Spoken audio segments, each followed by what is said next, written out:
এই ভাইটা আমার দোকানের সামনে প্রায় আধা ঘন্টা দাঁড়িয়েছিল। আমি কিন্তু ওনাকে ঠিকই দেখেছি, কিন্তু কাস্টমারের কারণে কিছু বলি নেই।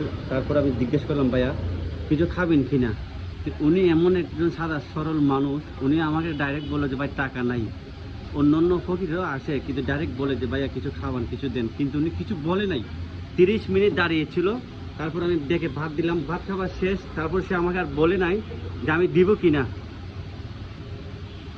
তারপরে উনি উঠে যাচ্ছে, আমি বলতেছি আর লাগবে কিনা।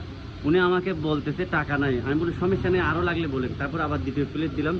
আসলে লোকটা অনেক সহজ সরল। আপনার দেশের বাড়ি কোথায়? পটিয়া। পটিয়া এখানে কেন আসছেন? বাংলা বাজার। বিয়ে শাদী করেন নাই? মা বাপ মারা গেছে। তো আপনি অনেকক্ষণ দাঁড়িয়েছিলেন, আমাকে তো বলতে পারতেন যে বাদ দেন, টাকা নাই। বলেন নাই কেন? হ্যাঁ, শর্মে বলেন নাই। তারপরে প্রথম প্লেট খেয়ে উড়ে যাচ্ছেন। তারপরে আবার আমি আপনাকে জিজ্ঞেস করে দিলাম, তাই না?